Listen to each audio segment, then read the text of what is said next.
El contexto de Espacio 4, con Gerardo Hernández. Gerardo, ¿cómo estás? Bienvenido, buenos días. Buenos días aquí en el auditorio, un placer estar con usted nuevamente este miércoles. Pues sin duda tenemos un presidente sumamente contradictorio. Las turbulencias de la Cuarta Transformación ya han durado 6 meses y es preciso que el país ya se estabilice, que tome una ruta de crucero que le permita ver con claridad el rumbo que quiere el presidente López Obrador. Esta cancelación de Metrobús pues generó una polémica incluso nacional por la forma en la que el presidente está tomando decisiones muy contradictorias. Hacía 4 días se había reunido en México con un grupo de empresarios, con la cúpula empresarial de la comarca lagunera, en Palacio Nacional, justamente para proyectar, para intercambiar puntos de vista, información, compromisos recíprocos entre la Presidencia de la República y los grandes grupos económicos de la comarca lagunera. Fueron 4 temas: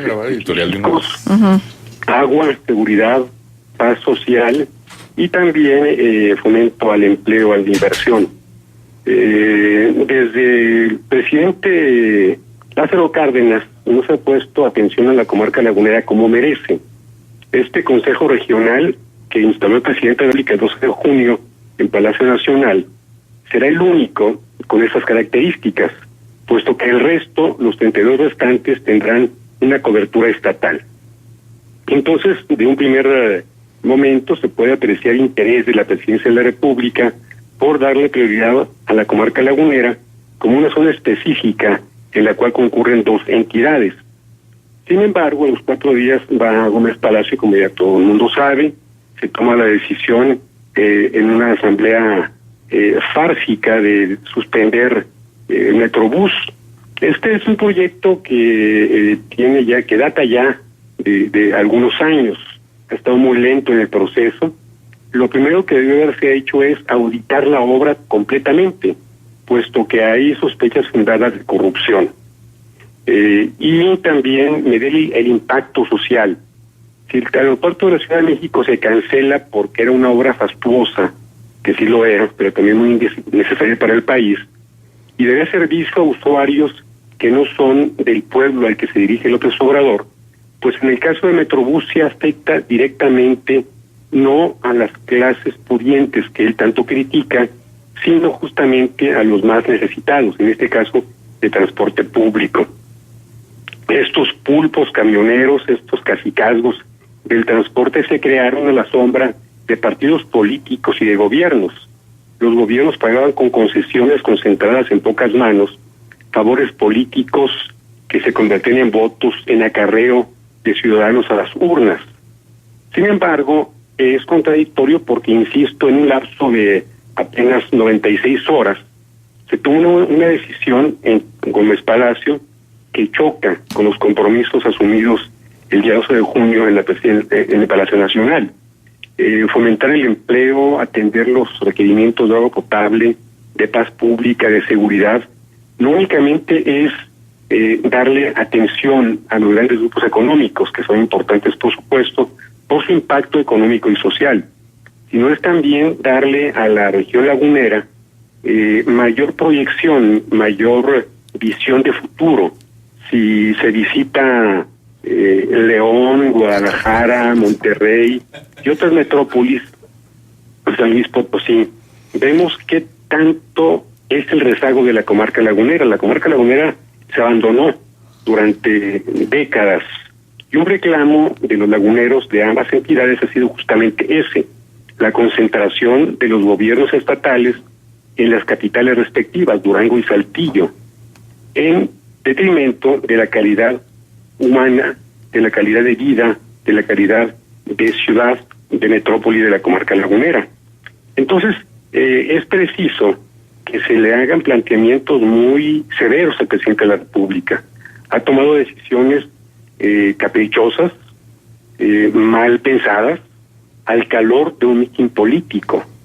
Afortunadamente ya hay voces, y esto es es plausible, que están señalando al presidente esos errores. El alcalde de Torreón, el gobernador de Coahuila, la alcaldesa de Gómez Palacio, el gobernador de Durango, expresaron inmediatamente, y otros sectores, el rechazo a esa decisión arbitraria del presidente de la República. No se pueden tomar decisiones de esa índole. En primer lugar, porque no es el propósito de la reunión, de la concentración, del mitin, de la ceremonia del presidente, que debe entregar apoyos a los sectores sociales que él está impulsando. Ese no fue el propósito de la reunión. Si ha sido ese el motivo, entonces debió haberse planeado de otra manera. Y en México se decía históricamente que el hombre mejor informado del país era el presidente. Debía ser el presidente de la República por el tipo de decisiones que toma, cuyo impacto puede ser positivo o negativo según el sentido con que se tome la decisión. Quienes se afectan son decenas de miles de usuarios de la comarca lagunera.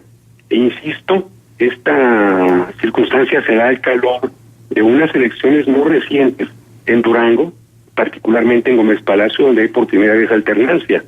Una alternancia que se va a dar por un margen muy apretado de votos entre el PRI y el PRI y Morena.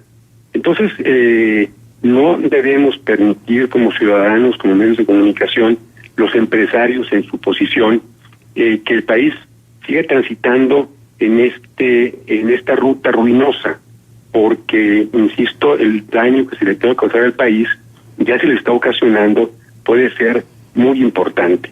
Es preciso, es insoslayable romper los cacicazgos del transporte público, como los hay en otros niveles de la comarca lagunera, políticos, judiciales, incluso empresariales, a nivel de cámaras. Hay voces ya incluso dentro del mismo partido Morena, como de Muñoz Ledo, donde le advierten al presidente errores en ciertas decisiones, la concentración del poder que no es que es negativa, que no corresponde a una democracia moderna. En el pasado, México temblaba cada 1 de septiembre, porque era el informe presidencial, particularmente en las administraciones de Luis Echeverría y de López Portillo. El país estaba con el Jesús en la boca, literalmente, para ver qué anunciaba el presidente de la República, no regularmente a favor del país, sino al calor del populismo, de esa concentración del poder que rebasaba a cualquier ser humano, a cualquier presidente de la República. Y vimos cómo en algunos informes presidenciales Echeverría regañaba a los empresarios, alentaba las invasiones de predios urbanos y también rurales. En el último informe de López Portillo vimos cómo se decreta por parte del presidente la estatización de la banca después de una crisis financiera, que esta decisión ayudó a profundizar.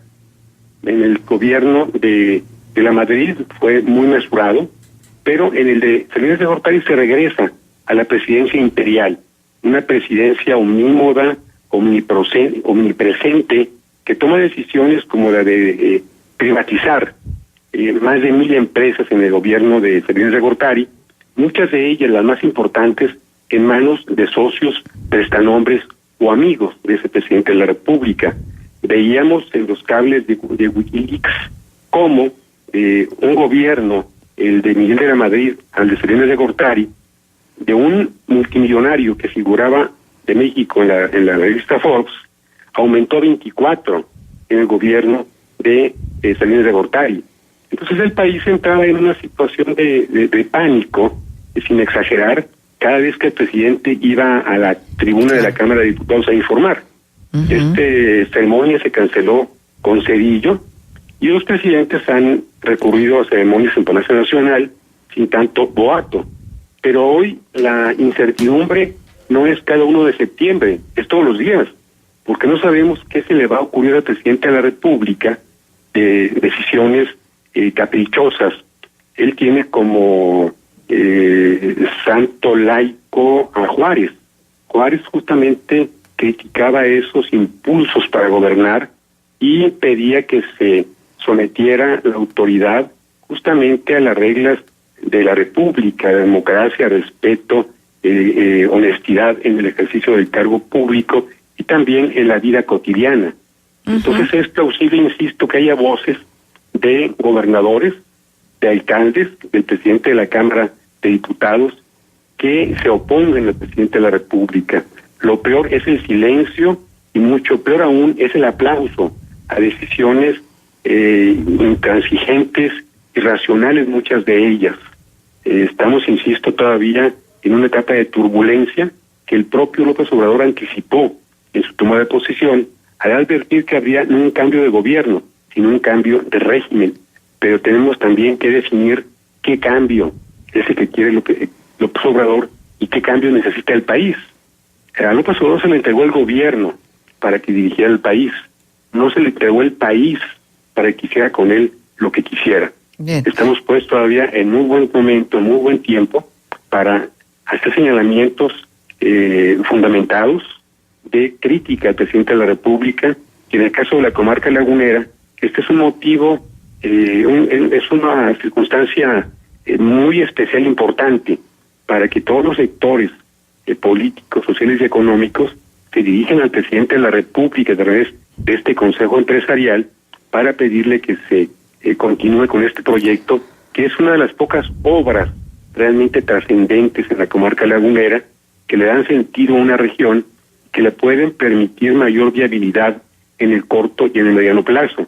Así Lo que es. tenemos en la comarca lagunera de falta de inversión, pues primero tenemos que unificarnos y alzar la voz unidos para que el presidente ponga atención a este tipo de asuntos. Por supuesto, Gerardo, creo que lo dices y lo dices bien. Creo que en otro momento tendremos que ir al fondo, porque la forma es fondo, decía uno de los filósofos del Partido Revolucionario, ideólogo del Partido Revolucionario Institucional, ¿no? En función de qué nos está diciendo de la forma de gobernar de Andrés Manuel López Obrador, con acciones como las que tuvieron lugar el domingo. Acabamos de hablar con la gente de transporte, con quien está en la construcción del Metrobús en el proyecto y con el arquitecto Soto, que está en movilidad, en la Dirección de Movilidad del Estado de Durango, y los dos están confiados en que el Metrobús del lado de Durango no se va a cancelar. Pero bueno, vamos a ver qué resulta de todo esto. Lo cierto es que pues nos mantiene pues entretenidos, ¿no? Viendo qué es lo que va a suceder, como si la energía no tuviera que estar dirigida hacia otro lado. En fin, así están las cosas. Muchísimas gracias, Gerardo, por tu presencia. Un saludo aquí del auditorio. Igualmente para ti, Muy lo buenos días, mejor. hasta luego.